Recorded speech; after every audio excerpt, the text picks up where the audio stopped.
അഊദു ബികലിമാത്തില്ലാഹി തആമ്മാതി മിൻ ശർരി മാ ഖലഖ്. നേട്ടം അറിയണോ നിങ്ങൾക്ക്?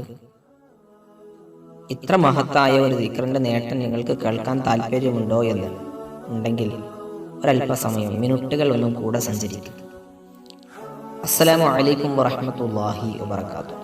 പ്രിയപ്പെട്ടവരെ, ഏറ്റവും മഹത്തായ ഒരു ദിക്റാണ് അഊദു ബികലിമാത്തില്ലാഹി തആമ്മാതി മിൻ ശർരി മാ ഖലഖ്. ഈ ദിക്ർ നമ്മൾ എവിടെയാ കേട്ടത് എന്ന് നിങ്ങൾക്ക് ഓർമ്മയുണ്ടോ?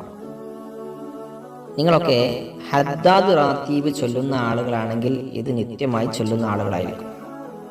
രാത്രി ഇശാന് ശേഷം, മഗ്രിബിന് ശേഷമൊക്കെ ഹദ്ദാദ് റാത്തീബ് പതിവാക്കുന്ന ആളുകൾ ഈ ദിക്ർ 3 തവണ ചൊല്ലാറുണ്ട്. അഊദു ബികലിമാത്തില്ലാഹി തആമ്മാതി മിൻ ശർരി മാ ഖലഖ്. ഈ ദിക്ർ ചൊല്ലിയാലുള്ള നേട്ടം എത്ര പേർക്കറിയാം?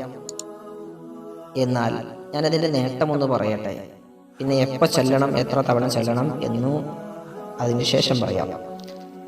ഒരാൾ അഊദു ബികലിമാത്തില്ലാഹി തആമ്മാതി മിൻ ശർരി മാ ഖലഖ് എന്ന ദിക്ർ ചൊല്ലിയാൽ അയാൾക്ക് ആ ചൊല്ലുന്ന രാത്രിയിൽ ഒരു പ്രയാസവും ബുദ്ധിമുട്ടും ഉണ്ടാവുകയില്ല എന്ന് മഹാന്മാർ രേഖപ്പെടുത്തിയിട്ടുണ്ട്.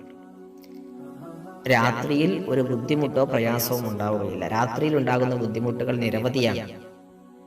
ആ ബുദ്ധിമുട്ടുകളിൽ നിന്നൊക്കെ നമുക്ക് കാവൽ കിട്ടും. ഇനി ചൊല്ലേണ്ടത് എപ്പോഴാണ്? രാത്രി കിടക്കുന്നതിന് മുൻപ് ഇതൊന്ന് ചൊല്ലിയാൽ മതി. എത്ര തവണ ചൊല്ലണം? 3 തവണ ചൊല്ലണം. 3 തവണ. അപ്പോൾ മനസ്സിലായിട്ടുണ്ടാകും.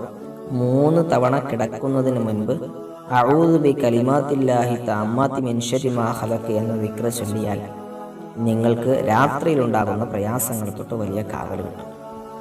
അപ്പോൾ നമുക്കൊന്ന് ചൊല്ലിക്കൂടെ? എത്ര സമയം വേണം എന്നൊന്ന് ആലോചിച്ച് നോക്ക്. ഇന്ന് നമുക്കൊന്ന് ചൊല്ലാം. എൻ്റെ കൂടെ ചൊല്ലിക്കോളൂ. അഊദു ബികലിമാത്തില്ലാഹി തആമ്മാതി മിൻ ശർരി മാ ഖലഖ്. അഊദു ബികലിമാത്തില്ലാഹി തആമ്മാതി മിൻ ശർരി മാ ഖലഖ്. അഊദു ബികലിമാത്തില്ലാഹി തആമ്മാതി മിൻ ശർരി മാ ഖലഖ്.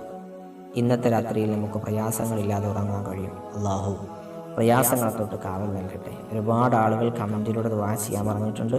അല്ലാഹു അവരുടെ ഉദ്ദേശങ്ങൾ പൂർത്തിയാക്കട്ടെ. ദുആ വസിയത്തോടെ. അസ്സലാമു അലൈക്കും വറഹ്മത്തുള്ളാഹി വബറകാതുഹു.